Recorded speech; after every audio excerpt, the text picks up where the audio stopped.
So ನಿಮ್ಮ ಪಾತ್ರದ ಬಗ್ಗೆ ಹೇಳಿ ರುಕ್ಮಿಣಿ. ಯು ಲುಕ್ ಲೈಕ್ ಜಾ ಡ್ರಾಪಿಂಗ್ ಗಾರ್ಜಿಯಸ್ ಅಂತ ಹೇಳ್ತೀವಲ್ಲ ನಾವು ಇಂಗ್ಲೀಷ್ನಲ್ಲಿ. ಅಂದರೆ ತುಂಬ ಅದ್ಭುತವಾಗಿ, ಅಂದರೆ ಬ್ಯೂಟಿಗೆ ನೆಕ್ಸ್ಟ್ ಇನ್ನೊಂದು ಹೆಸರೇ ನೀವು ಅನ್ನೋ ಥರ ಕಾಣಿಸ್ತೀರಾ. ಸೊ ನಿಮ್ಮ ಪಾತ್ರದ ಬಗ್ಗೆ ಹೇಳಿ, ಹೌ ಪವರ್ಫುಲ್ ಇಟ್ ಇಸ್ ಅಂತ.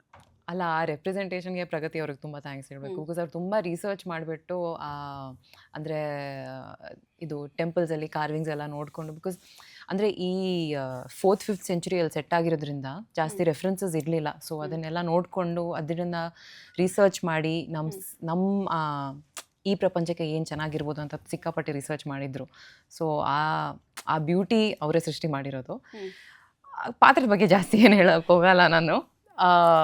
ಟ್ರೇಲರಿಂದ ನಿಮಗೆ ಗೊತ್ತಾಗಿರುತ್ತೆ, ಇಟ್ಸ್ ಯುವರಾಣಿ ಕನಕಾವತಿ ಅಂತ.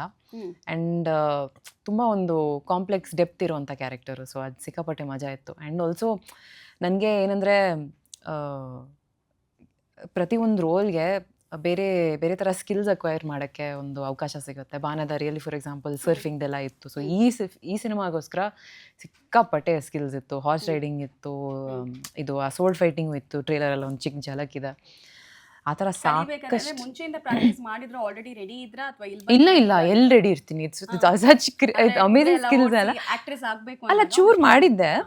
ಬಟ್ ಈ ಸಿನಿಮಾಗೋಸ್ಕರ ಇನ್ನು ಸ್ವಲ್ಪ ಪ್ರಿಪೇರ್ ಆಗಬೇಕು. ಅಟ್ಲೀಸ್ಟ್ ಆ ಫೆಮಿಲಿಯಾರಿಟಿ ಇರಬೇಕು, ಬಾಡಿ ಲ್ಯಾಂಗ್ವೇಜಲ್ಲೆಲ್ಲ ಬರಬೇಕು ಅಂತ ಸರ್ ಹೇಳಿದರು ಫಸ್ಟ್ ರೆಡಿ ಆಗಬೇಕಾದ್ರೇ. ಸೊ ಆ ವಿಷಯದಲ್ಲಿ ಸೆಟ್ಟಲ್ಲೂ ಕೂಡ ಮತ್ತು ಹೊಂಬಾಳೆನವ್ರು ಕೂಡ ತುಂಬ ಸಪೋರ್ಟ್ ಕೊಟ್ಟರು. ನಮ್ಮ ಶೆಡ್ಯೂಲ್ ಬ್ರೇಕ್ಸಲ್ಲೆಲ್ಲ ಬೆಂಗಳೂರಿಗೆ ಬಂದಾಗ ಪ್ರಿಪೇರ್ ಆಗ್ತಾ ಇದ್ದೆ. ಬೆಳಿಗ್ಗೆ ಹಾರ್ಸ್ ರೈಡಿಂಗ್ ಹೋಗ್ತಾ ಇದ್ದೆ. ತುಂಬ ಚೆನ್ನಾಗಿತ್ತು. ಬಿಕಾಸ್ ಅಯ್ಯೋ ಸದ್ಯ ಇಲ್ಲ, ಆ ಥರ ಗೇಟ್ ಏನು ಬಿದ್ದಿರಲಿಲ್ಲ.